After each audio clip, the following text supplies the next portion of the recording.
Harrison Price for Tuesday, July 8th, 2025, coming to you from the Nation Network studio built by Arbor Lee here at the Historic Wall Center.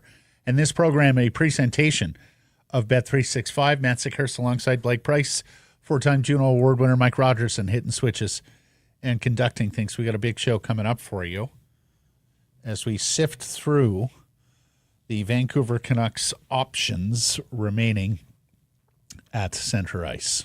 Internal, external, and otherwise. Daniel Wagner has come across an internal candidate and wrote about it for Vancouver is Awesome. We're going to get into that. Well, it's an internal candidate that people have mentioned, but just not for this particular job. Keep it abstract for now. Get into it in a second. Abstract. Mm-hmm. So like deep cuts and B-sides? Yeah. You know Blake. He's a deep cut and B-side. That's why this show is right up my alley. It's all about B-sides. We are exploring the B-sides. It's a summer of B-sides. Yeah, that's right. It's a summer of deep cuts. Rocket Queen, Guns N' Roses. Very underrated deep cut and B-side. Huh? Is Estranged Guns N' Roses deep cut? I don't even know Estranged. Oh, there you go. Which album? It's not Appetite. User Illusion 2 or 1. Who listened to the second Use Your Illusion? It's the done with their Knocking on Heaven's Door remake. It's the second User Illusions version, basically, of November Rain. It's like a 7.5, 8 minute epic. It's very good. Epic. 8-minute epic deep cuts on the second album of the double release. Yes. And there are young people out there right now going, what in God's name are they talking about? Guns N' Roses on tour again. Albums? Double albums? Songs that don't get released? We better move on before we sound really old. To the Whistler Golf Club poll question, what should the Canucks do with Dakota Joshua? Trade him? Try him at center? Leave him be? You can vote for either of those options at the Harrison Price X and YouTube channels. We hadn't put Dakota Joshua in a poll question yet this offseason and figured we wanted to get there after the reports last week that the Canucks have soured on him and are looking to move him. We have also noticed all of you in the chat, and there are many of you in the chat, who have been pushing the notion and into the replies, the comments to some of our social media clippings over the last week. Try Dakota Joshua at center. And, you know, even had people going deep and saying he came up as a center. A lot of young hockey players come up as center and then have to move to the wing as they move up the ranks and the competition intensifies. But we thought we would throw on Hockey Reference, he's listed exclusively as a center. Yeah, and you can find play like Cap Wages lists him as a center and a winger. The NHL.com is so terrible in terms of position specificity. I mean, it's hard. It's a very fluid game, but somebody take a stab at it, please. Yeah. Although the NHL.com has gotten better over the years in part because the Professional Hockey Writers Association is like, it's crazy. Like, you've listed this guy as a center. He hasn't played center in 4 years. No. So in part, we're throwing a bone to the try him at center crowd. Also want to gauge your interest in your opinion, I should say, on how valuable he is to this current team. Had a good conversation with John Shannon yesterday and Jay Pat, where we talked about, is there a redundancy now with Dakota Joshua, given that you have a Kiefer Sherwood, who's a bang crash physical winger, given that you have brought in Evander Kane. Now, Dakota Joshua... Even Drew O'Connor can be put into that category to some degree. A little bit. Yeah. Maybe not the same physicality, or at least not the size, but Joshua got 3 years left at 3 1/4. And so I did a little digging just on this. Okay, where's all this Dakota Joshua at center talk coming from? I got to say, I was gobsmacked to see the number of faceoffs he's taken in his NHL career. even going back to his early days, his first couple of seasons with the St. Louis Blues, he's taken 291 faceoffs in a 5-year NHL career. He's averaging more than 50 faceoffs taken per year. And last year with the Vancouver Canucks, he fell a little short of that. It was 42.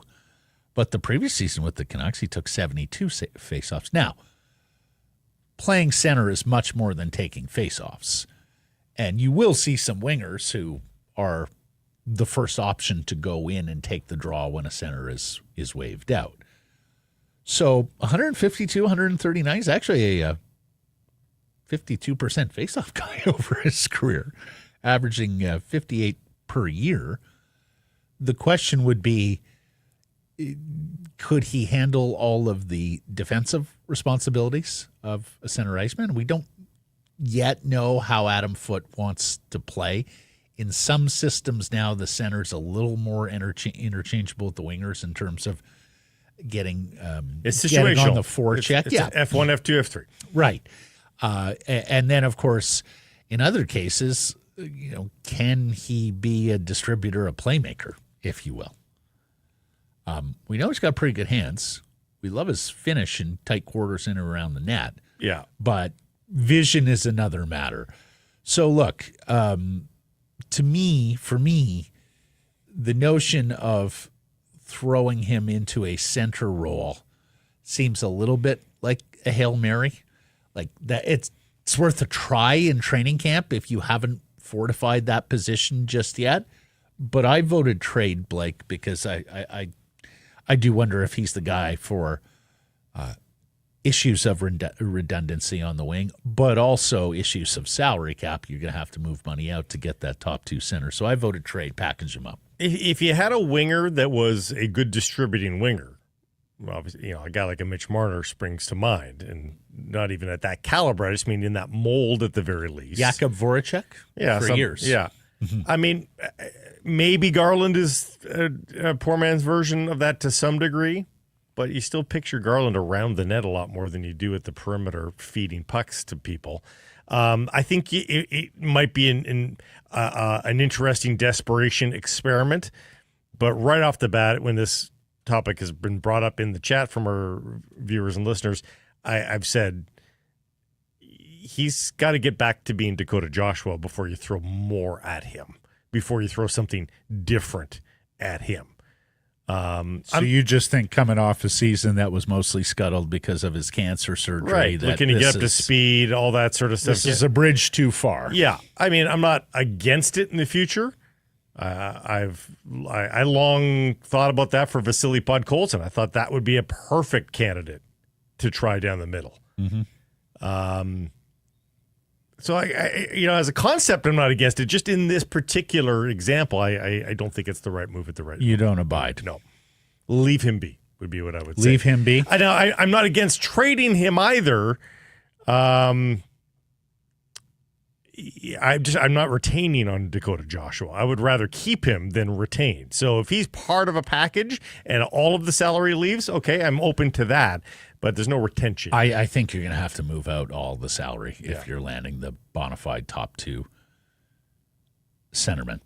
The daily poll question brought to you by the Arnold Palmer designed Whistler Golf Club, now taking bookings for any time during the 2025 season. The prime times are filling up fast. Whether you're golfing or just visiting Whistler, go check out the Palmer's Gallery Bar and Grill patio. It overlooks the 18th Grill, home of a green. Lots of grills. Good though. grill, Lots home grills. of Whistler's best burger. Terrific local craft beer selection. If you do have a group of 12 or more, tell them about your group, whistlergolf.com/groups. We're going to be up there playing around here in a couple weeks' time. Looking forward to that. Ultimately, Joshua is a part of a package of players that we've talked about ad nauseum that has the potential. And really, Matt, our odds are that at least half of these guys do bounce back. Like, there's a bunch of guys that had a really sinking season. Pedersen, Höglander, Joshua, chief among them. Like, I would say chances are two of those three guys do have a semblance of a bounce back. I mean, I think there's too much skill involved there for the Canucks to go 0 for 3 on the bounce. And for the most part, I agree with you, Blake, but I am still chilled by the lack of talent at center. Yeah. And puck distribution at center, too. Yeah, there's not a lot of distributors. Game. It's not DeBrusk's game. You know, if you're talking about distribution from the wing even, you don't really have a lot of that. Yeah. In fact, I've allowed my mind to wander when I'm thinking about Vancouver Canucks line combinations. Do you go back to Bluger, Joshua, and Garland because it worked so well 2 years ago? Or has Connor Garland graduated out of that territory and you need him playing with Hedl or with Pettersson? You know, like, are you going to look to try and balance out a top 9 and then play a fourth line? Or are you going to look more toward loading up your top 6 for goals? Because there is the risk of dilution. Well, perhaps we do nail down. It might be a show in the near future here. I've seen a lot of other outlets do this already. What's the Canuck lineup as you see it? And I'm going to be doing what very few. This is the only hint I'll give on that exercise. Linus Karlsson's going to be high in my lineup because I think then it allows you to do what you just talked about, and that is give some quality to the third line that otherwise is not really going to be there. And I think Linus Karlsson with 2 veterans where he has a very simple job description, I think Linus Karlsson could excel there. I'm struck by that, and we'll go deeper when we do the show, but I know you're not a big Drew O'Connor fan. Well, I'm not a Drew O'Connor fan at the price, but okay. I think he can be a contributor. I'm just wondering, DeBrusk, Kane, Höglander, Joshua, Besser, Garland, Sherwood, O'Connor. I mean, that would seem to be their 8 wingers. So if you've got Linus Karlsson high up the lineup, we've got one of those guys in a press box. Well, we'll see who's unless healthy. We're making a trade, or unless we have an injury. Yeah, I hear you. Our top story brought to you by Yellow Dog Brewing, Neighborhood Brewing, Foolish Winery. Okay, center ice options. It is time to drill down.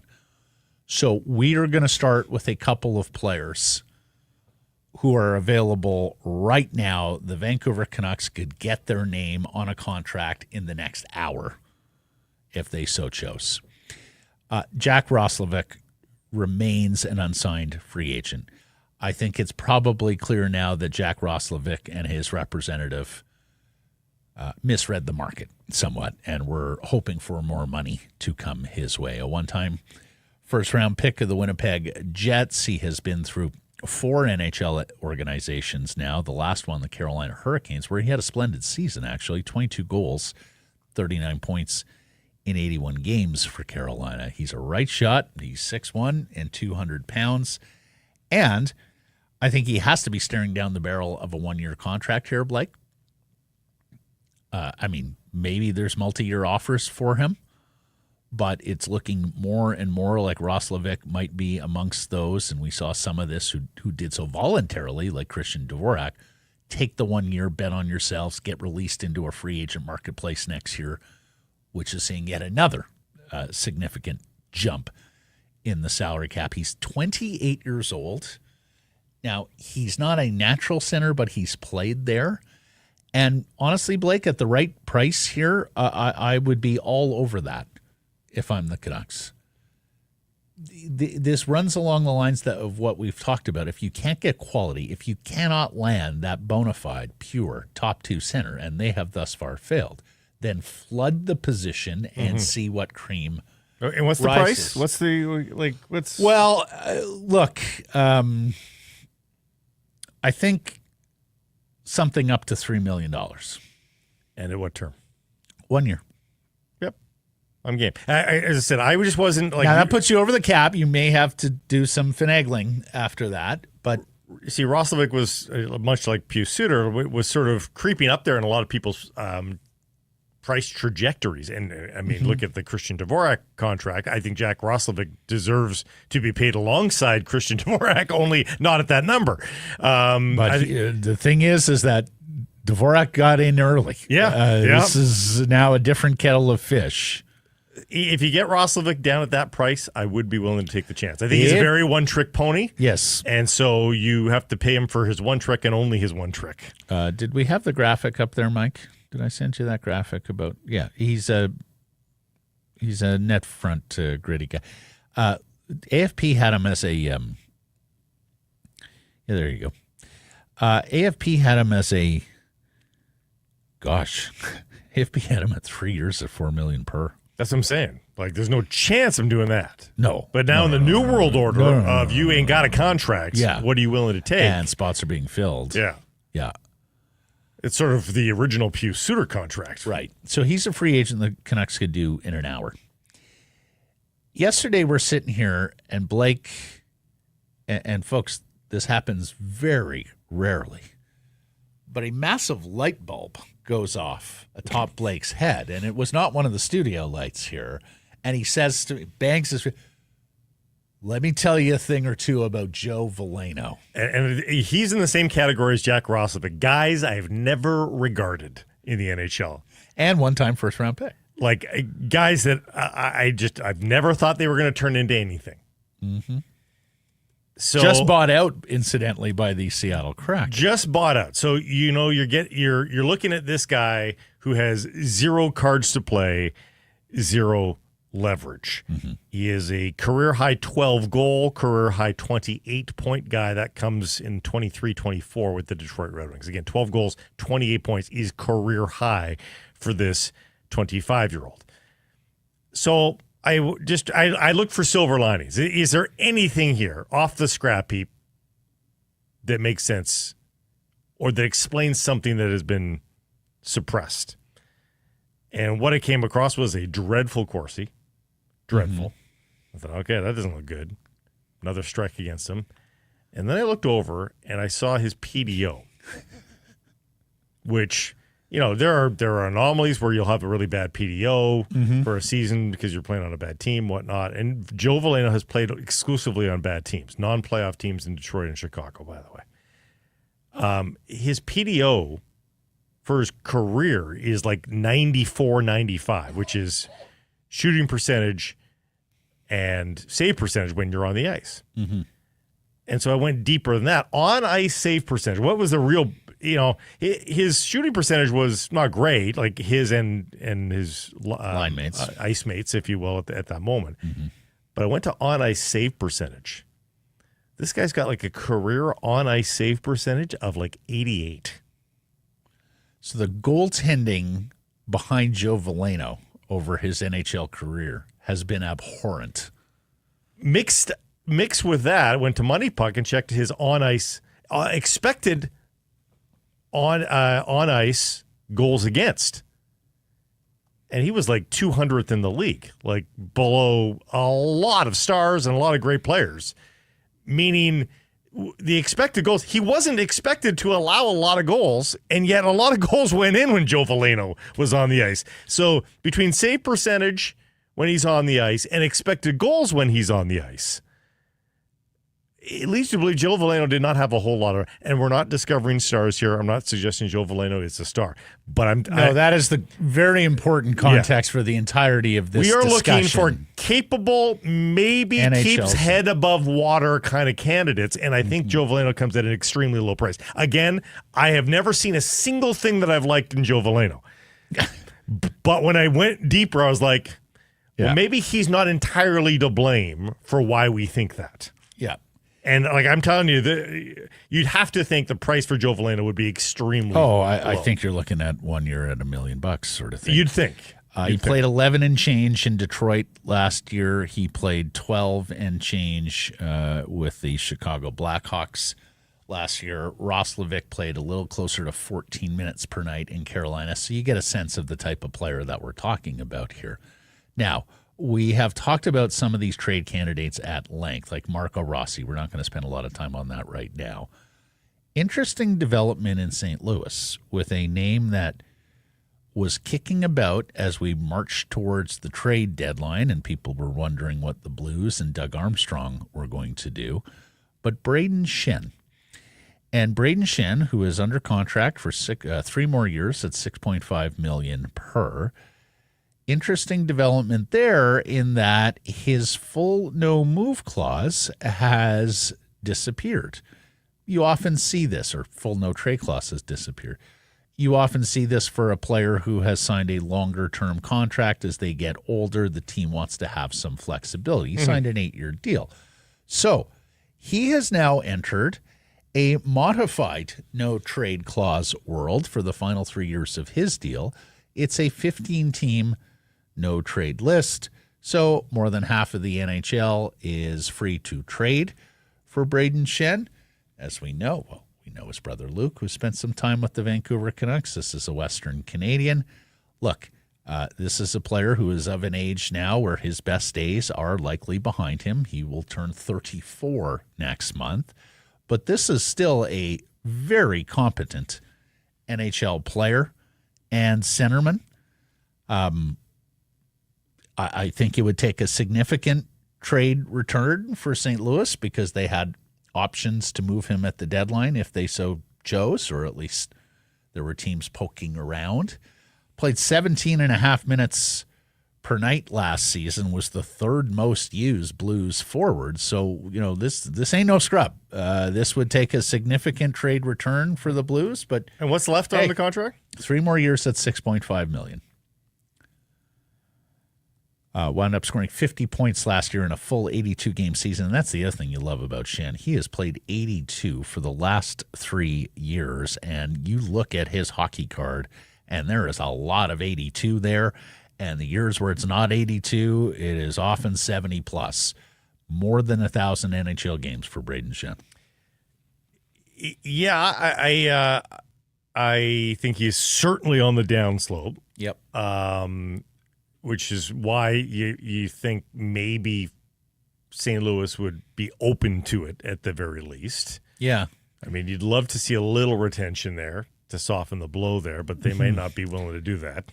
And St. Louis seems very intent on moving the Jordan Kyrou contract. That is the report out there for a winger who's making more than $8 million per going forward. They go out in free agency and they sign Pius Suter. You remember last year they make the trade for Cam Fowler. So this is far from a tear-down rebuild or anything like that from the St. Louis Blues. Yeah. So any kind of trade, I suspect, although this Kyrou thing has me a little bit puzzled. I know they don't love the contract. I know he wasn't particularly liked by their former coach, Craig Berube. So have they gotten to the point where they feel like, we just fully overpaid and let's just get rid of the contract regardless? That's sort of an independent, compartmentalized file for Doug Armstrong. Or if that is part of a bigger plan, I'm not necessarily sure. But Schenn is their captain as well, we should mention. So very rare to see captains traded in the NHL. Yeah, although... And a career Blue. You would argue this is... I shouldn't say it. No, he was a Philly. This is the kind of guy that the Canucks kind of need, don't they? Well... This character of guy? I mean, in terms of being a culture carrier for a room... And it's funny because Alvin said to Shannon, we wanted to bring all these guys back. It was important for our culture. And I'm sitting there going, what fucking culture? Like your whole room disintegrated last year. I know you were trying to bring in culture with Talkit. We heard a lot about culture, but you didn't actually achieve culture. But yeah, there would be intangible benefits on top of what he does for you on the ice. Everybody's lauding, and we only saw 20 games of him, but Marcus Pettersson is apparently a great leader, and I'm sure he will add to the culture in the room. But, I mean, Brayden Schenn is certified hockey guy. Yeah, well, a Stanley Cup champion. Like that 19 Blues team, they had great culture. Yeah. He's a Bo Horvaty kind of guy. Yes, he is very Bo Horvaty. They even look alike. Yes, they do. Yeah. Our old friend Jared McCann, the Vancouver Canucks prospect who was rushed to the NHL, wound up having to take a circuitous route to becoming the player that many thought he would be. First-round pick as well, once upon a time. So from Vancouver to Florida to Pittsburgh to the Kraken, where he's blossomed. 4 years with the Kraken, never less than 50 points, never less than 22 goals. And mostly full seasons there as well. Got up to a high of 40 goals and 70 points 2 years ago. Last year checked in at 22 and 61. His name is out there. We got David Pagnotta, the fourth period on the show. He'll explain a little bit more on McCann. I think Seattle is in the business of making sure they remain a good hockey club. Correct. Taking a 60-point player out of the lineup is not going to do that unless it's being replaced with equal value. So I don't think the Canucks are in that. Do you think Joshua and one of their defensemen could get McCann? I don't. Okay. I don't see that as what they want to do. Seattle went into this draft with many suspecting they would use their first pick, another top 10 overall pick for the Kraken, on a defenseman. And in fact, many, thought Raty Murtka, the monstrous 6'6" right shot defenseman with the Seattle Thunderbirds right there in town, would be the selection. Instead, new general manager Jason Botterill and his team went with another center, Jake O'Brien, the OHL centerman, who was a very good player and went appropriately where many people thought he would go. And then Seattle went about drafting defensemen later. But, they've drafted centers there.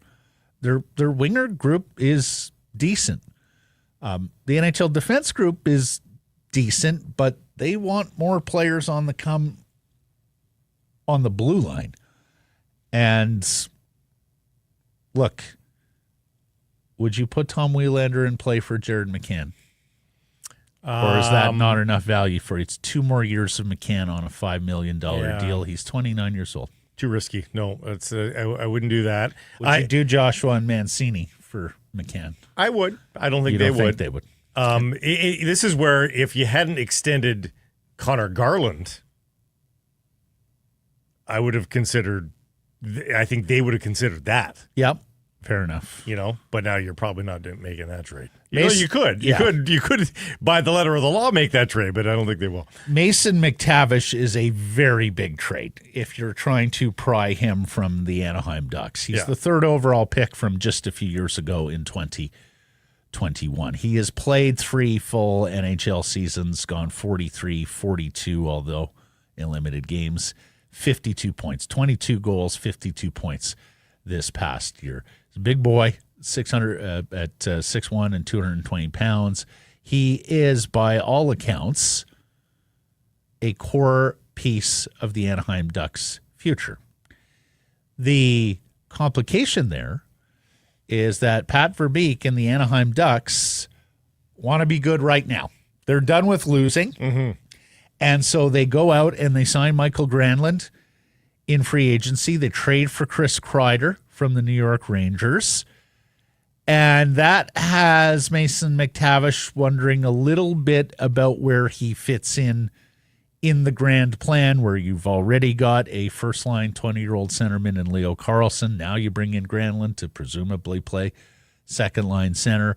So his name is out there amongst NHL teams who are wondering, have the Ducks limited the opportunity for Mason McTavish with what they've done this summer? And does that mean we could get him if we make an appropriate, and by appropriate I mean very substantial offer?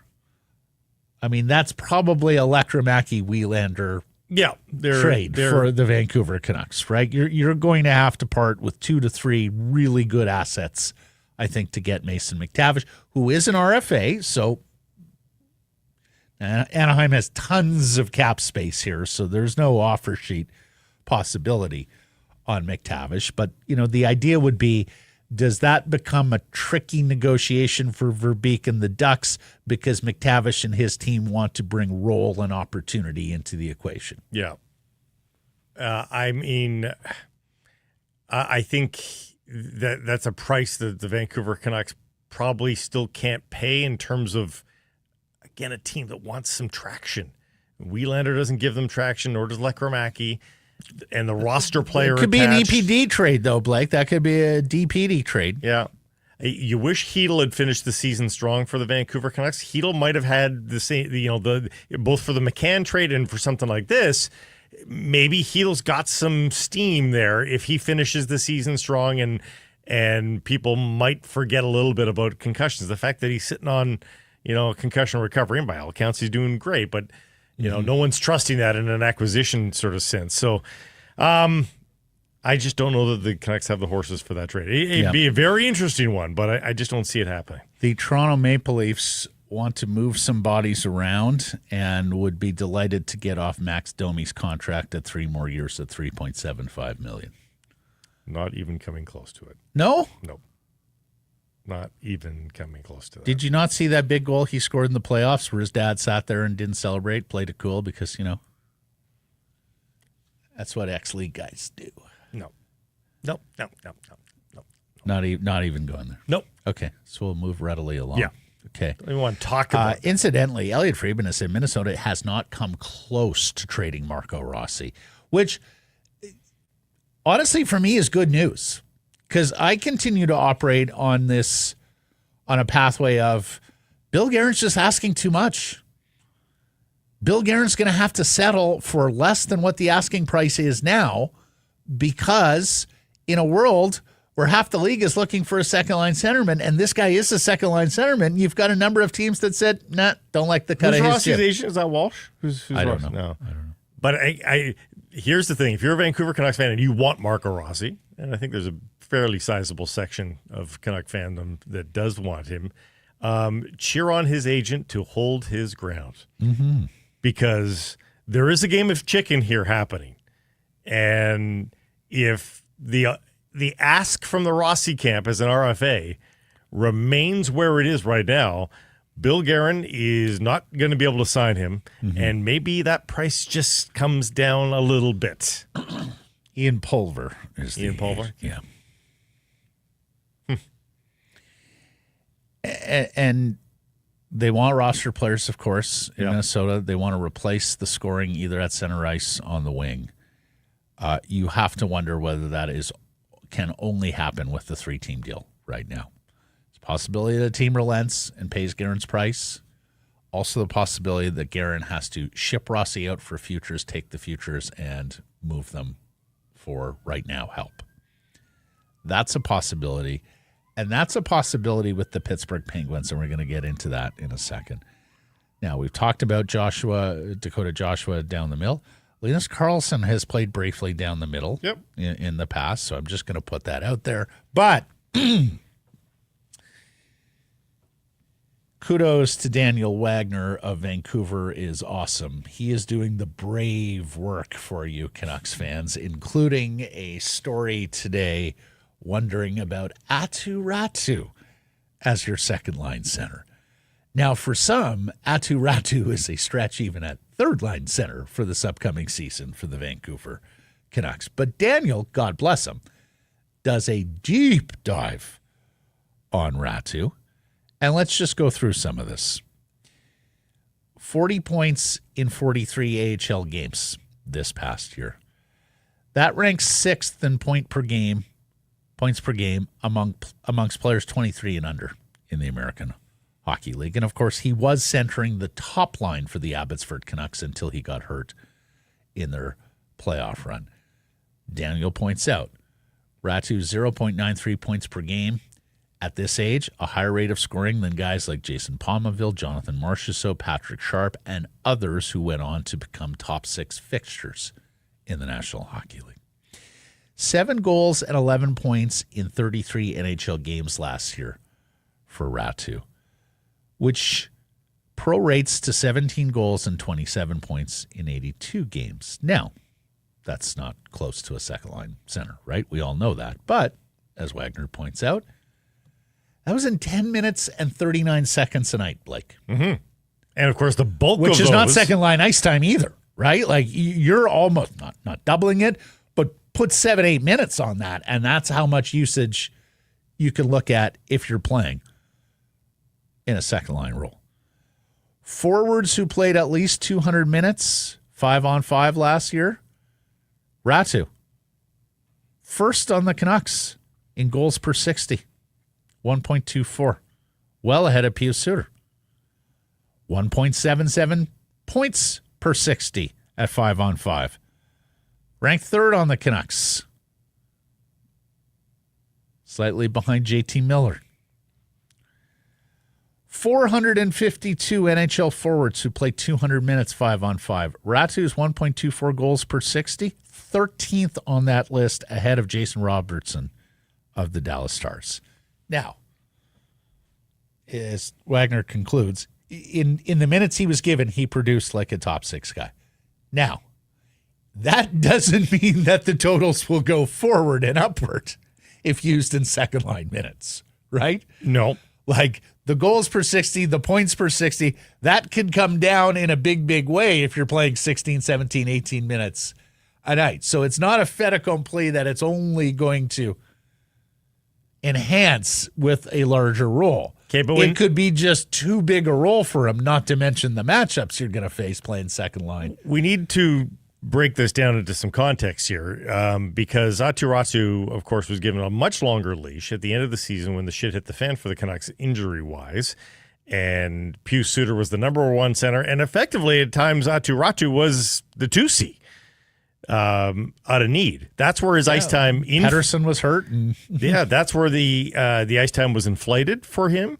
And, over the course of the final 10 games of the season, his lowest ice time was 11:16 and got as high as 14:56. So he was given more of a leash.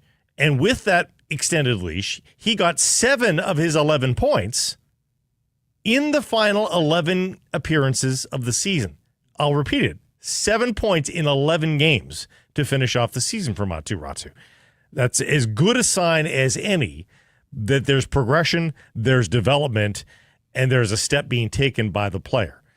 Third line center for me is a fait accompli. Like, he's my third line center with a bullet as it stands right now. So the logic you just applied to Dakota Joshua, you're not going to apply to Aatu, What's or that? you will in terms of too much too soon? The second line center spot. Well, no, but he's been playing center. He's not adding responsibilities. I mean, he knows how to play center. No, but playing second line center would be adding responsibilities. Playing second line center would be adding responsibilities. That's what I'm saying. He's, with a bullet, my third line center for the Vancouver Canucks. If you're going to turn that into a second line center, this goes into the whole flood the position mantra that the show has taken on. Right. I'm not leaning on that, but it's one of the he's one of the guys that will vie for it. If he's the cream that rises, if he beats out the other guys, right? You're going to give him that chance. Yeah. Okay. He's it's not beyond the realm of possibility. In lieu of a better option, that is something that I would also. Again, he'll be in training camp. He'll start the season as a 22-year-old. Yes. So he's got time on his side to be a second line center in the NHL. And doesn't need to be this year, though. And Blake, if the Vancouver Canucks were doing a build towards the playoffs and towards cup contention, I'd be 1,000% with you on that. But let's remember, they're trying to win next year because it's all about first-round revenue. Mm-hmm. Which is why, again, him at second line center, it should not be the de facto option. But if you flank him with veteran wingers, being a really productive third line center, I don't think is beyond the scope of possibility here. I think he could have a nice season. Okay. I'd like to talk to you. I'm not sure that was exhaustive, because I'm sure there's people out there, and maybe you can look in the chat there, or there are names out there that you want us to talk about that we haven't talked about, but we thought we would drill down.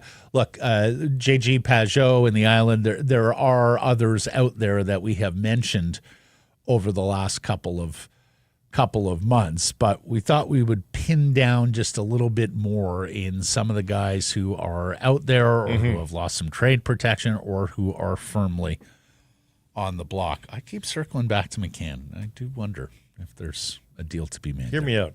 Tyler Myers. Power center. You just ask him to just do, like... You're almost like, are you going to Boudreaux and saying, why don't we try Quinn at center? Remember that story? Huh? Today's a beer release day. It's always so exciting. I actually, my heart skips when I get to announce a new beer from Yellow Dog and Neighborhood. This is a Yellow Dog brew. It's called the Field Trip West Coast IPA. It's in collaboration, actually, with Bale Breaker Brewing. It's a true cross-border collaboration Built on hops, friendship, and the spirit of adventure, like any great field trip. It's all about exploration and delivering bright citrus, resinous pine. That's right, pine in your beer, and a clean finish. Built for a bold palate. I was texting with our buddies Mike and John of Yellow Dog up in Penticton yesterday. We're going to play golf in August, and I'm going to hit some pines.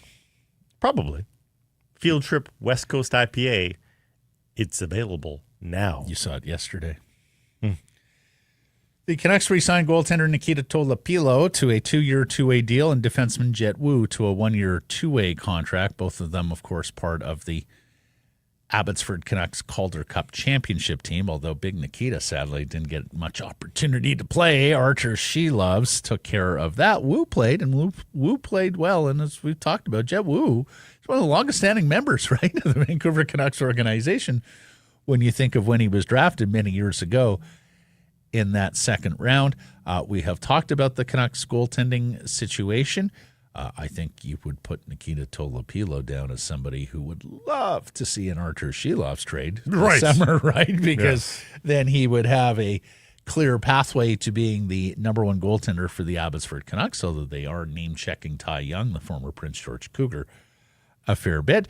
And then Jet Wu is a right-shot defenseman who's got a loud shot and can play physically, and you do wonder whether Jet Wu is going, now that he's back again, Blake, you do wonder, will Jet Wu get an opportunity to play his first NHL game after playing 5 seasons for the baby Canucks? He goes back to Utica, for heaven's sakes.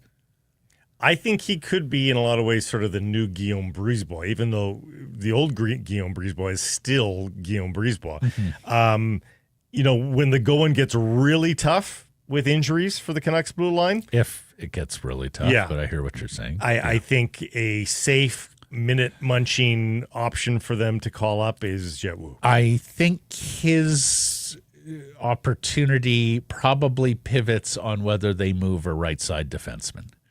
Like if Wielander gets moved, if Mancini gets moved, then I would probably put a small wager on Jet Wu getting a chance to play an NHL game. If those two guys are still in the organization for the balance of the year with the rest of the defensemen, and of course we think they're going to try D. Petey on the right side some. You may even see Pierre-Olivier Joseph, the recent signing, play on the right side some.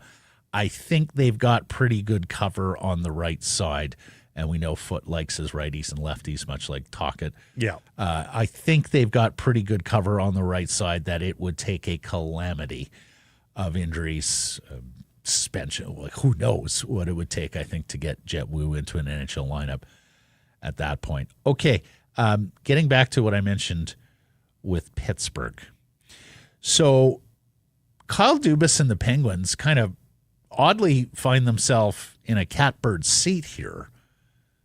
And I mean, unless there are GMs who decide, okay, we're going to punt on this season, or we're looking at an environment where it's such a seller's market that we can take great advantage and maybe kickstart our rebuild, even if it costs us this coming year. But there are, as we have discussed, not a lot of teams that are willing to be bad next year. Not a lot of teams that are willing to trade out roster players and particularly good contributors. Everybody thinks they're making strides this year. Exactly. And so Kyle Dubas and the Penguins sitting there with 2 established scoring wingers in Brian Rust and Ricard Raquel, who, are on the wrong side of 30, and have 3 years remaining on their deal, and that's not most desirable for 32 and 33-year-olds. But where else are you going to go if you're looking for scoring wingers? And there seems to be an opinion out there in the insider community, I saw Chris Johnston mentioning this, that the teams that lost out on Nikolai Ehlers, and to a lesser extent Brock Besser, because, of course, Ehlers' market was hot and heavy there, are going to circle back on Rust and Raquel and see if they can make a deal with Kyle Dubas. He is also peddling Erik Karlsson, who's got 2 years left at $10 million per. Sorry, how much? $10 million per for a right shot defenseman and 2-time Norris Trophy winner who is now 35 years old.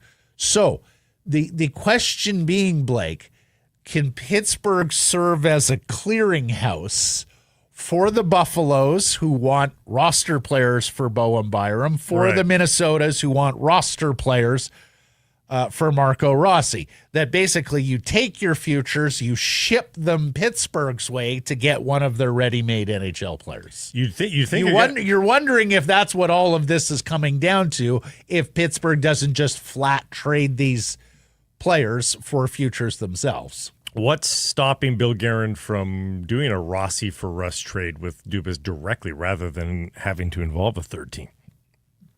Perhaps nothing. I would think Kyle Dubas likes a guy like Marco Rossi personally. Absolutely want a guy like Rossi if you're in Kyle Dubas' seat. Yep.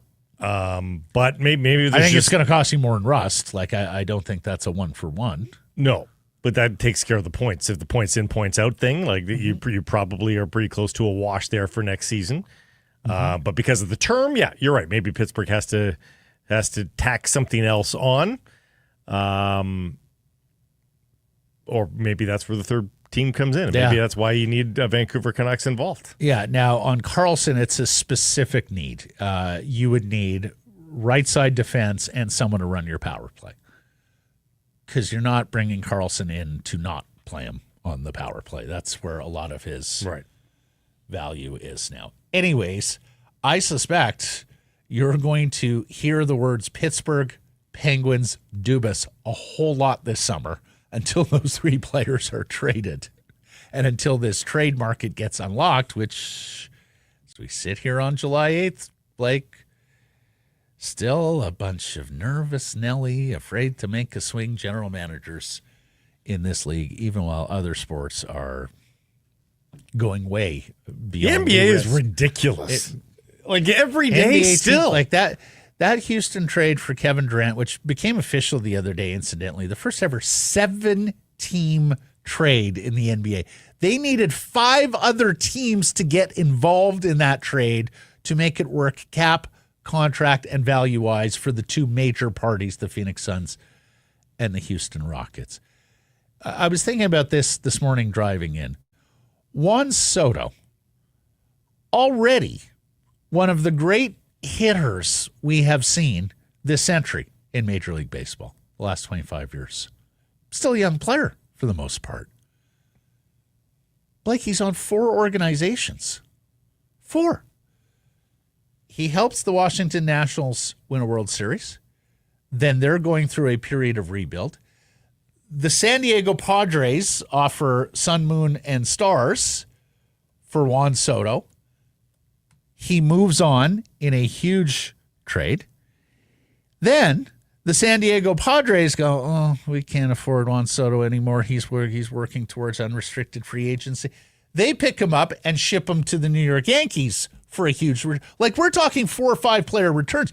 The Washington Nationals, the whole core of their team, basically, Wood, Abrams, there's a few others, were gleaned from the Juan Soto trade with San Diego. Then the Yankees go off and give San Diego 4 or 5 assets to get Juan Soto for 1 year, where they fall short of a World Series, and then lose a bidding war to the Mets, who are paying them like the GDP of a small country. You talk about risk. Like, you've had 4 Major League general managers put their balls on the table and say, yeah, Juan Soto's my guy. I am risking everything for this superstar player. Hockey just doesn't work that way. No. Like the Houston Rockets, they take years to build this good young nucleus they have. They take one crack at the playoffs. They're out early instead of looking at it and going, well, we got a bunch of good young players and they're going to grow and get better and learn their playoff lessons. No. We're going to sell most of it for a 35-year-old, 37-year-old, however old he is, Kevin Durant, and take our crack with KD. Like, that is huge plums on the Houston Rockets. The Red Sox guys don't work that way. The Red Sox have made 2 crazy trades, what look like crazy trades over the last 4 years here. And they're still Devers and Betts. Yeah. And Betts was crazy. They are still a winning team. They've won 4 in a row. Their their run differential's plus 39, which is triple the Blue Jays. Like they're the other sports and GMs have come to learn. And look, there are some NHL GMs who operated this way. Brian Burke operated this way. Doug Wilson in San Jose operated this way. That when players of a certain ilk, a certain elevation are available, you move heaven and earth to get them. And that sort of governing principle just has not been adopted by NHL teams. But here's the thing. You don't see it as much in the NFL either. And the NFL and the NHL are probably more the biggest team games. But you see it more in the NFL, Blake. Like it's guys starting stake their to come. future on Yeah. drafting a quarterback high, right? Like when big-time pass rushers or receivers become available, they get just this past month, Minkah Fitzpatrick for Jalen Ramsey. That's a huge trade between Pittsburgh and Miami. So we're not seeing this in hockey as much. Let's see if this summer unlocks. We thought we were onto something a few years ago. You remember when the Taylor Hall for Adam Larson and the Shea Weber for PK Subban deal all went down like within 24 hours? And we thought, oh my God, like here it is. I think we could have. August is normally tumbleweeds in the National Hockey League. I wonder if this is the busiest August we've seen in a long time. God, I hope you're right. Gavin McKenna is off to Penn State. At least that's the report from Cam Robinson, who will be back with us next week. Cam taking a week he's off sleeping here. in a bathtub of money tonight as a college athlete. The presumptive 2026 first overall pick in the NHL draft, a forward from the Medicine Hat Tigers, led his team to the WHL championship to within one win of the Memorial Cup championship, is moving on to Penn State with this a new era dawning for the hockey development path. And he reportedly got $700,000 to head to Happy Valley, Pennsylvania. Crazy. Yeah. Terry Pagula, the Buffalo Sabres owner, is a big financial backer of the Penn State program. Which is double what Michigan State was offering. More than double, I think, what Michigan State was offering. Boy, if I'm a WHL owner, I am sweating buckets right now. Well, it's just going to shift the demographics. But you're still going to get those those trying players. to sell tickets, Blake. Yeah, but Gavin McKenna did sell them tickets. Just those ticket sellers are going to end at 18. Them tickets for 1 or 2 years as opposed to 3 or 4. Yep. Yeah, that's going to be the change. The CBA has been ratified by the NHLPA. It's a 4-year deal. It starts not this coming season, but the next season, 26-27, and it brings us the 84 game schedule. We had that for, was it 1 year or 2? 2, I think. Back in the 90s. Yeah. And it means less preseason games for you, the season ticket subscriber who no longer wanted to pay full freight. Same amount of games, 2 more that means something. It's fine. We'll live. Yeah. I think. Yeah. And lastly, shout out to former Vancouver Canuck. His family is friends of this program and has been for a long time and will forever be friends of this program. But Jeff Tambellini is a new assistant general manager with the Tampa Bay Lightning. He's had a pretty meteoric rise post-playing days. Absolutely. I mean, it was just a few years ago we were talking to him as the coach of the Trail Smoke Eaters in the BCHL. Basically running trail for a minute. He's made his way up the NHL executive ranks. Of course, we all know his father, Steve, a longtime Canucks employee and former NHL player in his own right. Had several chats with Adam last year at the Spangler That's myself. right, yeah. Put it this way, I'm taking Adam in the Tambellini Open. I have played behind him at Predator Ridge. 400-yard in front drives. of him, and Yes. you pretty much have to clear the green before it's safe for Adam to hit. Prediction: Steve Tambellini will be the general manager of the Vancouver Canucks one day. Steve Tambellini? Oh, sorry, Jeff Tambellini will be. I was like, I don't think he wants that. Jeff will be the GM of the Canucks one day. Yeah, maybe. That'd be a nice story. A BC boy will come home eventually to that post. And hey, because he's got a long career ahead of him, Jeff. I mean, he's a young guy. Well, here's the thing. He's going to school now in Tampa Bay. Like, for sure. You know, with Brisebois? Yeah, like for sure. That's a good place to learn the ropes. And I mean, let's just think about the cycle of this current management group. 3-4 years left in this management group before they were. Oh, if things don't go well this coming year, boy, I would be sweating if I'm Alvin. I think if you're Alvin, yes, not so much Rutherford, but I mean, yeah, it might just work out pretty well for Tambellini. He spends 3 years learning the ropes down there, and then up he comes. Menu today brought to you by Greta. Great spot to watch all the games, home and away. A fantastic spot for your pregame or postgame. You're just steps away from the arena stadium, but an even better spot for your upcoming party. If you are planning a team-building event with the workplace, if you're planning a summer sociable with friends or family members in town, check out Greta. Fantastic menu of unpretentious food. The poutine is decadent, and you get an awesome arcade that encircles the bar with a game for everyone. For more info to book your event, go to gretabar.com. Greta, 50 West Cordova. Let the games begin. David Pagnotta, the fourth period, is going to join us here.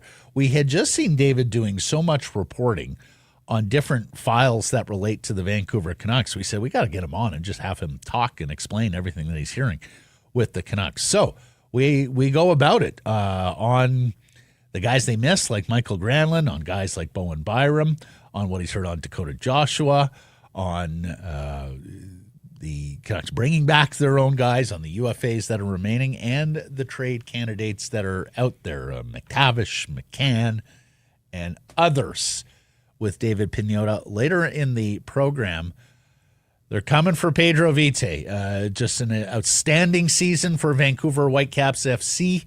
And look, you can understand the interest in all these international clubs. And before that, we'll have his teammate, keeper Isaac Boehmer of Okanagan Falls, British Columbia, going to join us. He'll start the Canadian Championship match tomorrow at BC Place. For the Caps, they battle Valour FC at BC Place. It's a 7 p.m. kickoff.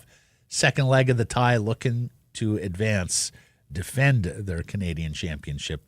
That's coming up after Pagnotta. Thanks to Hard Joe Hall for this quote from Whitecaps practice, by the way. Jesper Sorensen asked if there's any big news regarding Pedro Vite.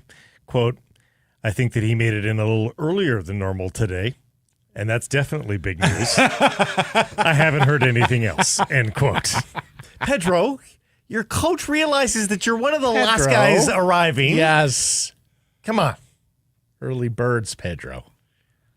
Time now for our Bet365 bets of the day. I lost with my Wimbledon journeyman, Nori, today. I took a Whitecaps future. I'm taking a future here, or near future at the very least, as Rory McIlroy grinding away to try to get back to Grand Slam glory, of course. Oh. And he would love no more than the Open Championship in a week and a half's time. And in his bid to be good at Royal Portrush, does he peak a little early? It's a pretty big number here. It's what attracts me. The Scottish Open this week, star-studded as usual, as everybody preps for the Open Championship. And Rory is double Scheffler. Plus 950 for Rory McIlroy to win the Scottish Open. I just don't like the place Rory's been since the US Open. He's just fighting. He's kind in a weird of like place. Jesse Marsh. He's fighting with everyone right He's now. in a weird place. He's a very weird place. You win the career Grand Slam, it should be happy days, Rory. Yeah. The Caps are heavy favorites tomorrow against Valour. So we got to go find some value, right? Going correct score. Look, I don't expect this to be easy for Vancouver. Valour put on a terrific performance to knock them at 2 in the first leg of this. Caps going to have a bunch of players missing. They're going to play some younger players, some Canadian guys. So I'm going 2-1 on the correct score. Vancouver pays plus 900. More Whitecaps training news, by the way. Ryan Gauld kicked a I saw soccer he was ball. on the field, kicked a on soccer the ball pitch, today. kicking a ball. The segment of presentation of Bet365. Whatever your bet, it's never ordinary at Bet365. Download the app, get in on the game, use code NATION when doing so. Must be 19 or older. Please play responsibly. David Pagnotta coming up.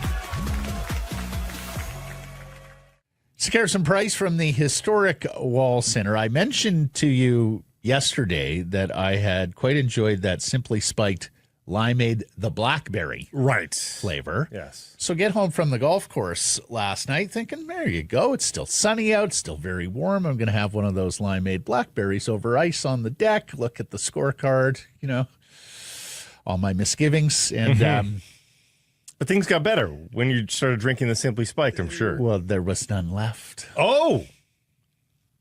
It was that popular in our household. It'll be popular in yours as well because there's so much to choose from. Variety within variety. 3 variety packs. 1 limeade themed, 1 lemonade themed, 1 peach themed. It will become your drink for the summer.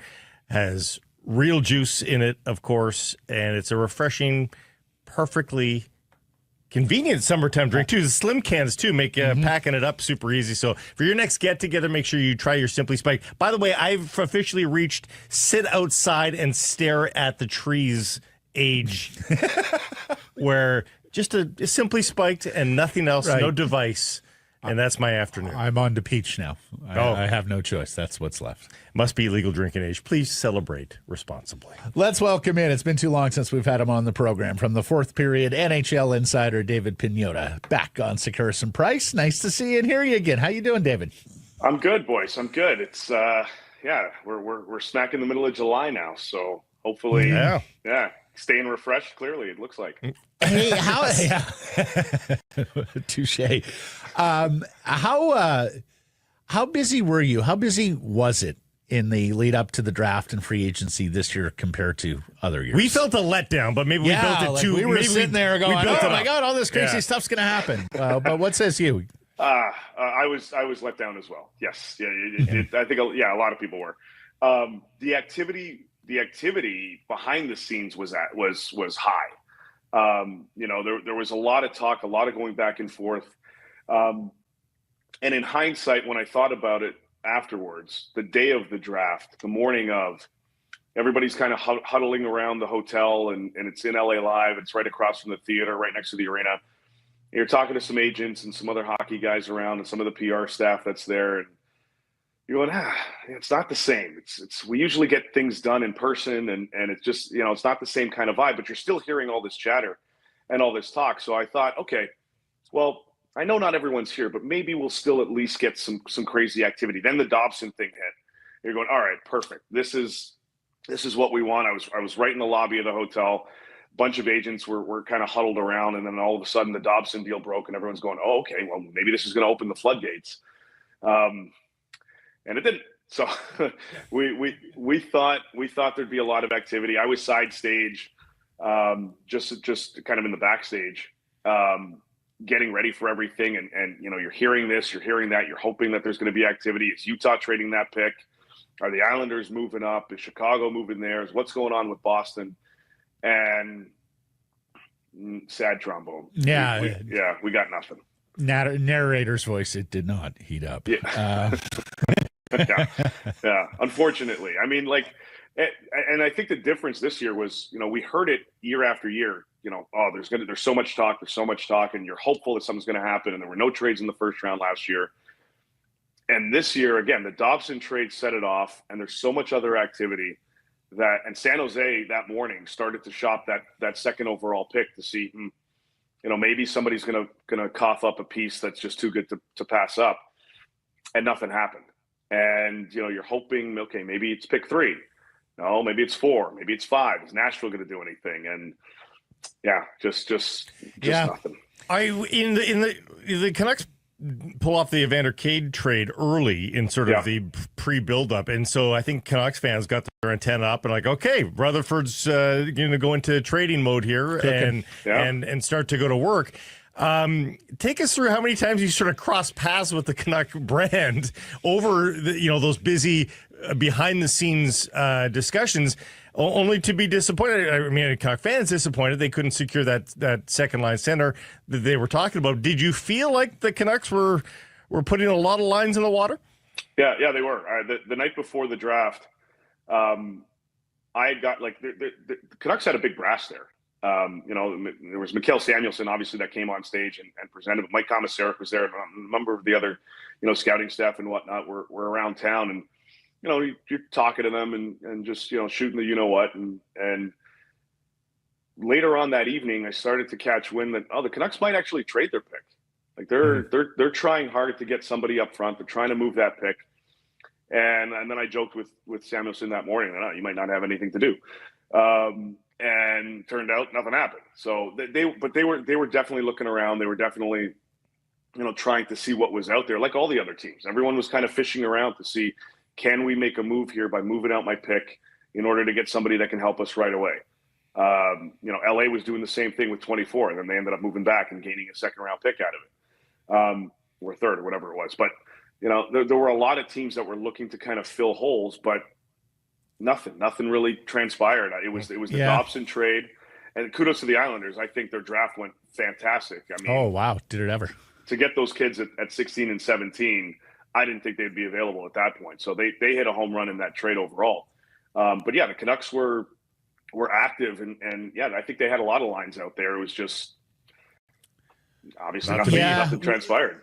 David, we had heard they offered 15 and a roster player to Minnesota for Marco Rossi. Now, since we've heard Dakota Joshua's name is out there, so does it stand to reason it was Joshua and 15? Do you have any inside knowledge on who the player was? No, I don't.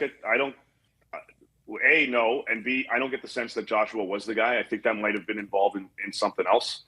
But again, they were out there. They were out there looking. They're out there not just for 2C, but they were also looking to see what their options were going to be if they can bring in somebody else to add to that top six. And this is obviously before July 1, so before things got really, Brock's thing was the final hour before the doors opened. But they were looking to see what their options were going to be, and they couldn't get to the finish line. Now, some of it was, they didn't like every team. They didn't like it. The other team didn't like it. Obviously, Minnesota didn't like the package, and they held on to Rossi for now.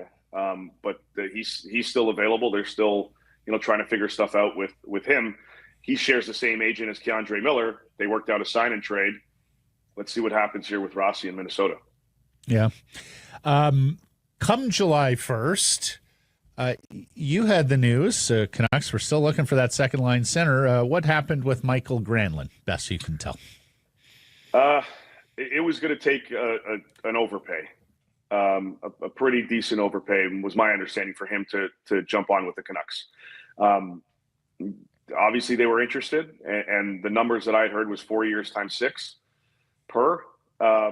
It obviously would have taken more than that because he didn't sign it. But my understanding throughout the whole thing was he wasn't overly interested in coming to Vancouver unless it was just an offer he couldn't refuse. And clearly it didn't happen. He went to Anaheim for 3 years times 7. He's got some trade protection. He's got security at least in the first year. A full no trade, and then it drops off to a 15-team list and a 10-team list in the third year. But look, the Canucks tried. They had a lot of lines out there in the free agent market as well, and they were dipping their toe in to try to see who might be available, who might be interested. Granlund was the guy they targeted. It just didn't seem like he was overly interested in jumping on board, at least not for the numbers that were being suggested by the Canucks. There's names out there. There's a Jack Roslovic out there if the Canucks so chose, and if the price got low enough that I think it made sense for them. Mm-hmm. Or they sit and wait, and it seems like there could be trade activity, David. It seems like teams still want to do things here this summer, but there's going to have to be some salary moved, right? For some. Certainly. And there are teams that are willing to take on some money if they're, incentivized to do it. Pittsburgh's one of them. Pittsburgh's in full sell mode, but at the same time, they've got some extra cap space. So if you want to throw an extra pick or two their way, they're ready to fill those cupboards again. Obviously, the San Jose Sharks are still going through their rebuild. They're not going to retain on anything, but they're willing to take on a little bit of money in their deal. And they've got defensemen to move. They're actively trying to move at least one of their guys right now for some bodies up front. So for teams that want to be creative in moving money, there are options available to them. But because of the shallow free agent pool and how much it really dried up on June 30th when everybody decided to stay where they were, a lot of teams started to look to see what those options were going to be. And now, everybody's a master negotiator, so it's going to take a little bit of time before somebody, bends. But the anticipation is, and I'm not the only one hearing this, is we're going to see activity over the course of the summer. But, it's likely to be sporadic.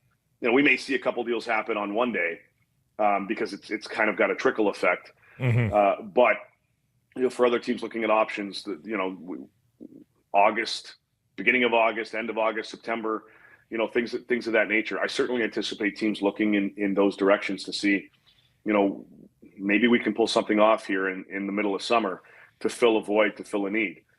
Teams start to analyze that, even though it's development camp and it's all the young kids, everybody's kind of together and they start to kind of talk amongst each other to see what the options are going to be, where the holes, did we fill a void? Do we still have, a vacancy in this area, and so on and so on. So those conversations happen. A lot of eyes on Pittsburgh because, again, of their sell mode. But we'll see kind of what happens there. Brian Rust is interesting because he went from a no move to nothing. He doesn't have any no trade protection. Raquel still has his limited no trade, so he's obviously on a lot of target lists. But he's got a high price as well, a little bit higher than Rust from what I've been hearing, just because of the outburst of the season that he had this past year. But we'll see kind of where this all aligns. And for teams like Vancouver, and the thing is, there's like 14 other teams that would love to get a number 2 center. So yeah. Therein lies the problem. Do you settle for just a great winger set and hope that your centers can do the job? Rather you might have to. Yeah. You might have to. Like, there are a lot of teams, like the Canadians are very active and are still looking at the 2C position, but they're comfortable for now with Kirby Dach at the center for the time being. Toronto would love to make another move for a top 6 winger. But they're not adverse to getting a center because they could slot Tavares over to the left side. I think they prefer somebody on the right. But they're looking. Edmonton is poking around a little bit to see what other options are available out there as well. LA's looking around. Like, there are a lot of teams that are still looking to see, is there something we can pounce on? And if it means bringing on another winger, even though we want a 2C and figure out our options, sure, let's go in that direction. They might not pay a premium, but everybody's kind of keeping their options open right now. Yeah, and Florida, Montreal, Dallas, Tampa, Vancouver, Philly, Vegas, and Ottawa are their only teams with less than $2 million in cap space. We haven't factored in RFAs, but you get beyond that and you just get teams that have tremendous amounts of cap space. Again, RFAs notwithstanding. David Bowen Byram, BC boy, Cranbrook, played his junior hockey here with the Vancouver Giants. Canucks were tied to him way back in the fall when they were looking for defensemen before the Marcus Pettersson trade they wound up making. And we even heard them connected with the Canucks here in June, heading up to the draft and free agency. They've spent their money on Besser and others. Are we done here with the Canucks and Bowen Byram, and where do you see that file going? Short answer is yes. I think it is. I think it was more. I don't know this definitively, but trying to read the tea leaves between the lines and all that stuff, it sounded like Buffalo re-engaged to say, hey, what would Petey cost? As the price changed, and that's kind of where that name, Byram's name, kind of re-entered the mix, but obviously didn't get anywhere, and we're still here kind of waiting to see what happens with the Sabres now that they've elected to go to arbitration with him. Eliminates the offer sheet threat, but it doesn't eliminate the fact that they may still end up moving him at some point once they figure out contract and all that stuff. So he's still available. The Sabres want to upgrade themselves up front. They know he would prefer a change of scenery, just like Peterka did.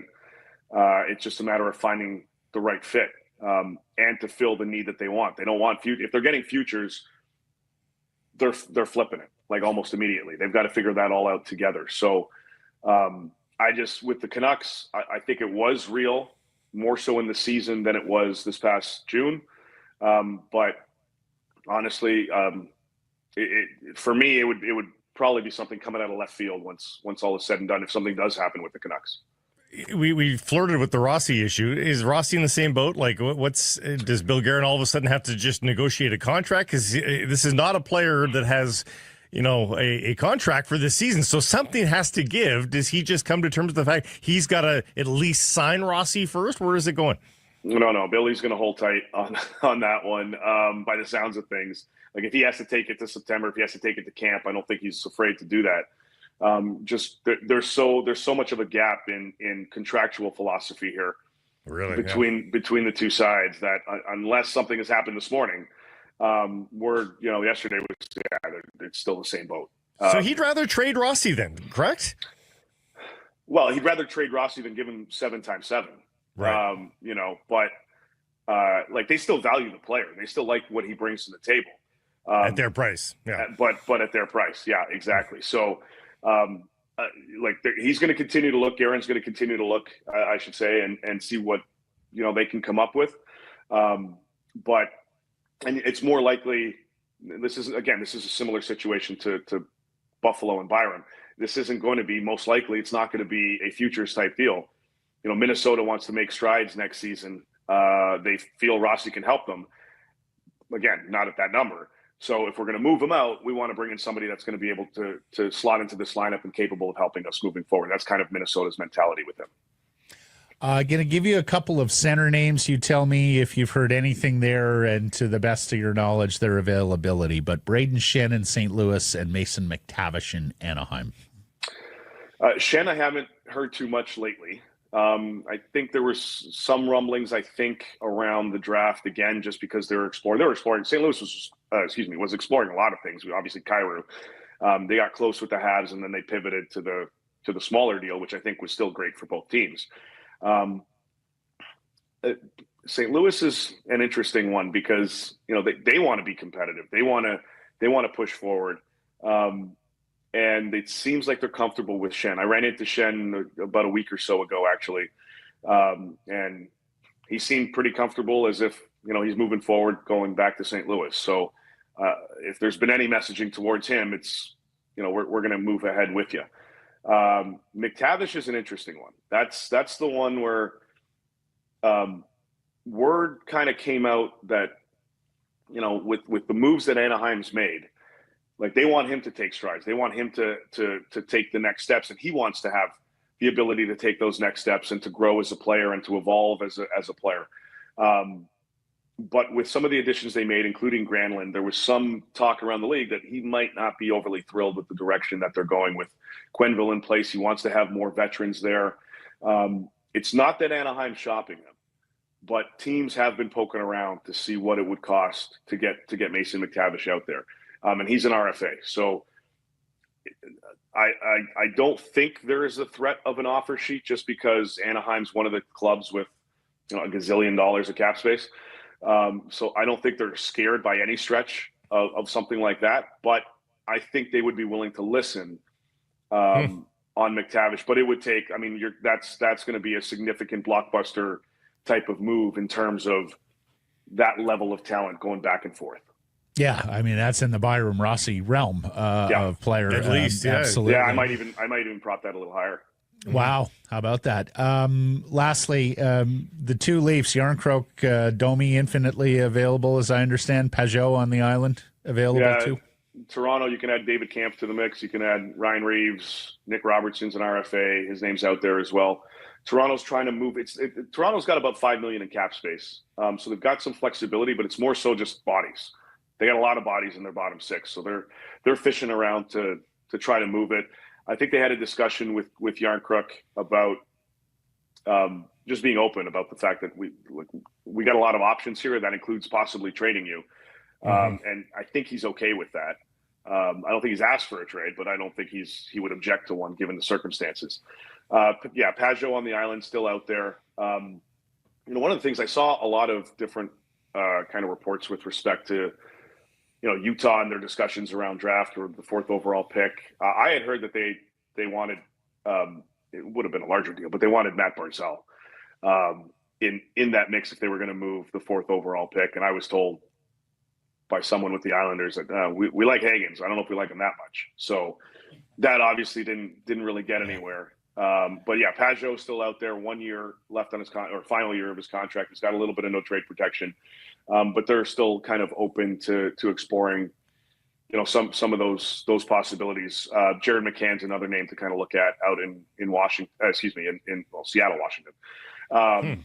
He's out there as well. His name started to pop up around trade deadline, and he's still available. He's got, I think, 2 years, might be 3. He's got at least 2 years left on his contract. But he's somebody that we've been hearing that Seattle's also open to moving. And the Islanders aren't going to get crazy with Barzal. No. They made that very clear very quickly that wasn't going to. Again, look, that doesn't hurt to try. Teams are trying all the time. Teams call and say, "Hey, would this guy be available? What's the cost of that guy?" Word spreads. You try to apply pressure, and it usually doesn't work. But no, I would be beyond shocked if they even consider that option right now. Yep. So Matt Barzal not coming home. Former Vancouver Canuck Jared McCann. Who knows? Maybe the odd one up the I-5. Have we seen an I-5 trade yet? I don't think it's going to happen. Yeah. David, outstanding stuff. Thank you so much. thefourthperiod.com. You got to follow David on X as well. Thank you, sir. Long time no talk. We'll have you back soon. Good times, boys. Thank you. Peace. Thank you. Sekeres Price from the historic Wall Center. Well, it's good to have the Whitecaps back tomorrow night at BC Place. All these MLS road matches. Tomorrow we get the second leg of the Canadian Championship tie against Valour FC. It is tied 2-2 on the aggregate, and we are joined by the man who will keep goal for the Caps tomorrow at BC Place. It is the pride of Okanagan Falls, British Columbia. Mr. Isaac Boehmer joins us. How are you? I'm good. How are you guys doing? Thanks for having me. You're more than welcome. We're fantastic. So, big start tomorrow. You must be excited. Yes, sir. Always ready to play, and just hoping we can get the right outcome. How do you keep yourself ready to go, Isaac, when you know it can be a while between starts? Just always working hard in training, and then getting some second team games when I can, and it just has me ready. The second team games have been there for you, and they've been there for other guys as well. Is it going to be interesting to see how many of your fellow Whitecaps 2 guys might be in there versus Valour here, given the health of everybody and how banged up this team is? Yeah, we trust kind of the process with bringing second team guys up, and you know what, they've done a great job when they've performed in MLS games. So I'm sure they'll be ready to play tomorrow if need be.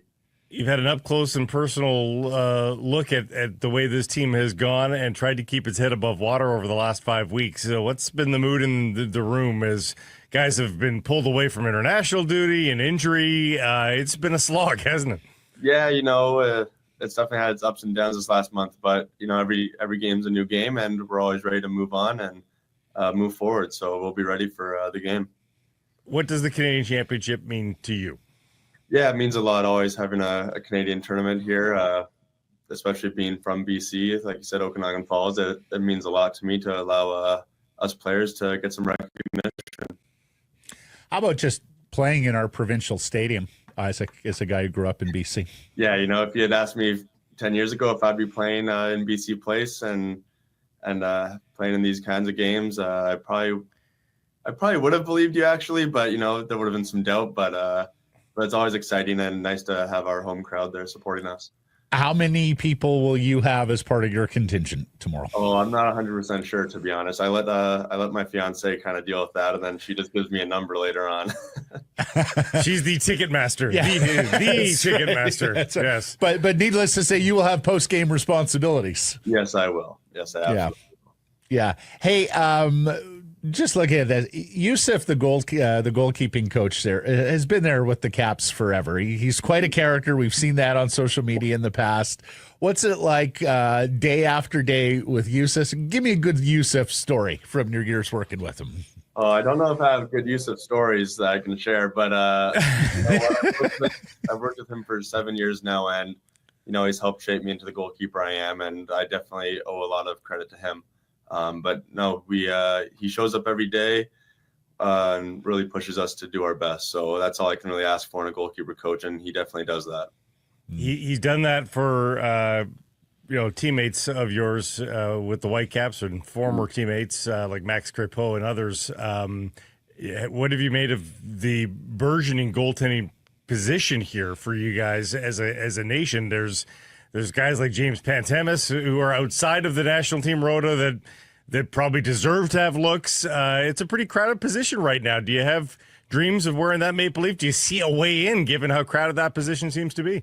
Yeah, I mean, of course, I always want to be a part of our national team. That would be a huge honor. And, we have great goalkeepers here in Canada, and I think we're showing that across the MLS, CPL, abroad. And, I just hope I could be a part of it one day, and I hope that this tournament helps me to do that. Isaac, boy, it is a long way to professional soccer from Okanagan Falls, British Columbia. Tell us, how'd you get involved in this racket? Take us back to Pinnacles FC, Thompson Okanagan FC, and your route up to the pros. Yeah, I helped to have 3 older brothers, so before I could even join real sports and stuff, I always had them shooting balls at me and stuff, and so I was always quite active doing everything, hunting, fishing, just running around my little town. So that kind of helped just prepare me just to stay active in soccer. And then once I went to Pinnacles, I kind of quickly realized I want to go professional. And then TOFC, of course, helped me pave that path. And then, of course, I was scouted here in Vancouver and kind of took off ever since. Isn't that always the way? The younger brother is in goal for the 3 older brothers. Did they go easy on you, at least? No, never. Never. No, never. Well, we look forward to it. I have a big question for him here as a summer denizen of Penticton and the South Okanagan. Yeah, and Isaac was telling us, from time to time he can slip away in the summer and get to Penticton OK Falls when the weather's cooperating. So here's the bit, and this defines Pentictonites. Are you an Okanagan Lake guy or are you a Skaha Lake guy? I'm a Skaha guy, because that's my side. Yes. That's my side. I'm on the Okanagan Falls side, so I have to be Skaha. Attaboy. I'm a Skaha guy myself. Sure. A lot quieter over there. Are those different personalities?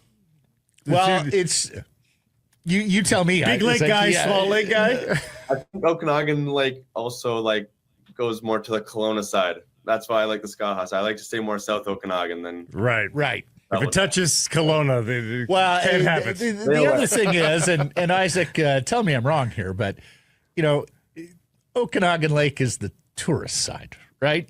Skaha is the local side. I would say that's pretty correct, but Skaha definitely gets busy in the summer. That's for sure. Yes. That is true.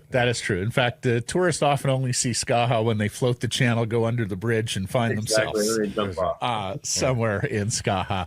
We wish you the best of luck tomorrow, young man. Thank you for the time. Yes, thank you. Very much. Thanks for having me on.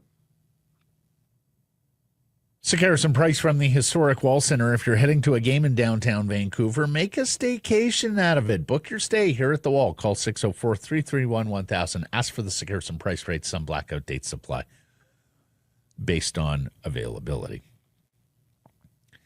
We sometimes look at international media, whether it's in the realm of soccer or whether that's in an Olympics, World Championships, because for everybody who thinks that North America, Canada hockey has an excitable, presumptuous media, I present you Mexico and the coverage around the local club Pumas in Mexico. Oh yeah.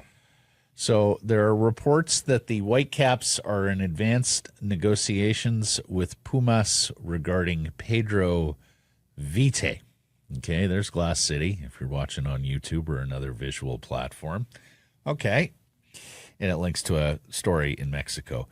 If you punch in Pedro Vite into a search on X, oh my God, do the floodgates open with all the Mexican media and fans chronicling. There you go. There's a front page. They're putting them on a front page, Blake. Here we go. Plan Maestro. The Maestro plan involves Pedro Vite. Then you have fans who are already putting him in the 11, right? There he is at right wing. We'll see where this goes. the Caps have been trying to convince Vite to stay a little while longer and maybe make a jump to a bigger club, right? Benfica's been interested, but their offer reportedly is less than that of Pumas. It'd be a shame to lose him. It would be. I thought they'd get. I've chronicled what I thought was going to be the perfect plan for Pedro Vite. Now he would stay in a pretty prominent role at Pumas. So the plan is, from a Vite standpoint, still kind of in effect. If Pumas will start him and use him, then Like he's starting a right wing. Did you not see the graphic? Yeah, the fans already mocked it up. Yeah. Like he wants to play. He goes to Europe. He may not start. He may not play. Ecuador may lose faith in him. He wants to play in the World Cup. So yes. That's the advantage to staying either in the U.S., Canada, and Mexico. I would guess if this would be a transfer. Yeah, okay. And I would guess now. I'm just guessing here. Part of the negotiations here for the Whitecaps would be loan him back to us till the end of the season, and he joins you for the Clausura portion of the Liga MX schedule. They have a first half season and a second half season.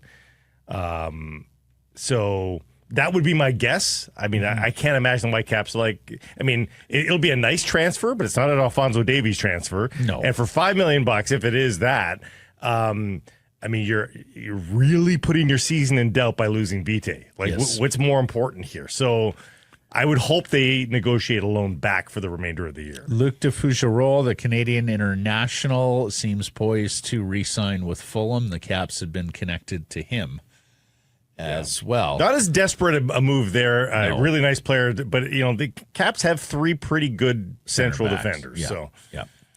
Tomorrow, BC plays versus Valour FC in the second leg of the Canadian Championship tie. It is tied 2-2, and we'll go straight to penalties if we do not have a winner after 90-plus minutes. 7 p.m. kickoff at BC Place. Get your tickets, whitecapsfc.com.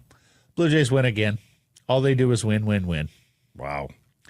8-4 over the White Sox in the series opener on the south side. It is their longest winning streak since 2015 when they ripped off 11 in a row in that magical August. You might remember that was after Anthopoulos had made all the bold moves for David Price and Troy Tulowitzki, mortgaged the future. They went on that great run.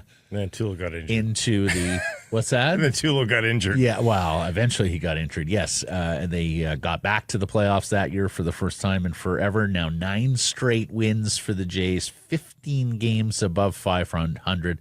They are one shy of the club record for wins before the All-Star break, and they're now 3.5 up on the Yankees. I know. Like last week, they were chasing the Yankees 2 back in that 4-game series. It's already swung to a 3.5-game bulge. And with the easy schedule, just keep banking wins. You're going to have a scuffle at some point, but just build up the insurance for the scuffle by continuing the streak. And you don't have to go on a 20-game winning streak. But if you can go 18-2 over the 20 games, by all means, go do it. 2 more against the White Sox before they're off to Sacramento to face the Athletics, but not the Sacramento Athletics, just the Athletics. And the Athletics' home record in Sacramento, 16 wins, 29 losses. They are a good road team. Like their road team is akin to a lot of the division leaders. Yeah. But they cannot win at quote-unquote home. They have a couple of pitchers who are prone to the home run ball, and the ball is just jumping out of that AAA stadium in Sacramento. Blake, there's also worries about that team getting its stadium done in Las Vegas. Their current owner, who of course is despised in Oakland, California, is stretching himself to the point where he may need financial assistance to get everything done there in Vegas. That is, I got to say, I'm a little bit surprised that Rob Manfred and the baseball owners have allowed it to get to this point with a once-storied franchise, right? Not just in Oakland, where they were the team of the 70s, and of course the Bash Brothers of the 80s, but that's a team that goes back to Philadelphia and like the dawn of baseball. For very different reasons, but still, the Major League Baseball has 2 teams playing in minor league facilities this year. That's right. Like the next time That's you right. want to point at the CFL and laugh at what, some eccentricity in the CFL, just remember things like this. Yeah. It's not just the CFL that goes through weird, tough times. Well, Gary sitting back going, we only had the one stadium That's in right. Arizona. Y'all have two and now we got none. Yeah. Yeah. Now, in Tampa's case, it was Yes. Mother Nature made the call. But let's face it. No, it was Their not a season good ticket friendship. base fits in a minor league facility at all times. That is also fair. In Yeah. fact, the entirety of people who may care in Yes. the Bay Area fits in a minor league stadium.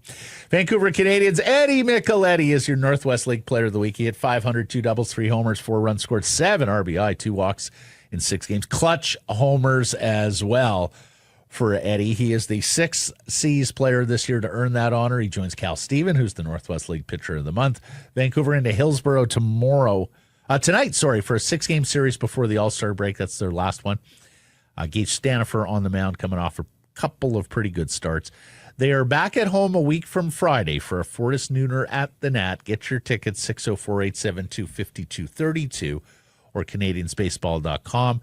And the Major League Baseball draft goes this weekend, so there may well be some reinforcements coming for Vancouver, either via the draft, although that's more rare, but players bumping up from Single A Dunedin. We got our eye on Victoria's Sam Shaw, who is doing terrific work at the plate down in Dunedin. It'd be awesome if he can come home, play in his home stadium here across the strait at the Nat.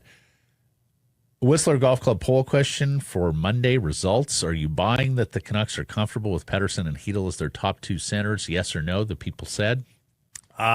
People said no. Correct. Percentage? 65. 81. Ooh. Cali Canuck. Desperate is never a good public stance for any business to take. Don't blame them for pushing back on that narrative, but it's hard to believe all those seasoned hockey minds truly believe that. Riley says, I buy that they are comfortable starting the season that way, and saw a lot of that. And yeah, okay, but it's not like the pursuit of a second line center gets overwhelmingly easier in season. No. Yeah, it is possible you have some teams that are so terrible out of the chute and are pulling the pin early in the year.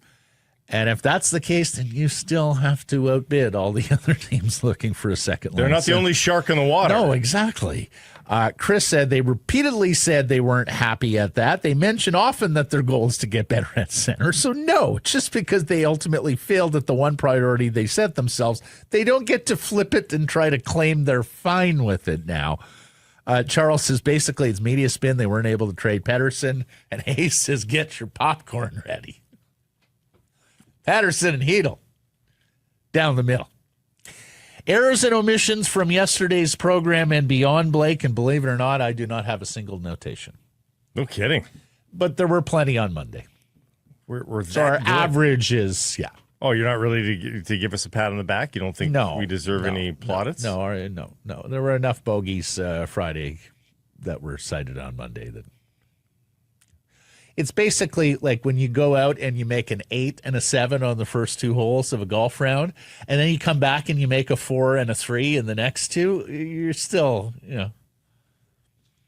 Thanks for joining us, everybody. Appreciate you spending some time. Not that either of us did that yesterday. In fact, we both started the round pretty well, and then it just... Thanks for joining us, everybody. Appreciate you spending some time connecting with the program. Please do subscribe to all our assorted channels. YouTube in particular. Blake really likes those YouTube subs. And wherever you get your podcast, follow on social, X, Insta, Facebook, TikTok, YouTube, Blue Sky Live on many of those platforms, noon Pacific time weekdays. And, of course, support the community sponsors you hear us talking about. And keep it local.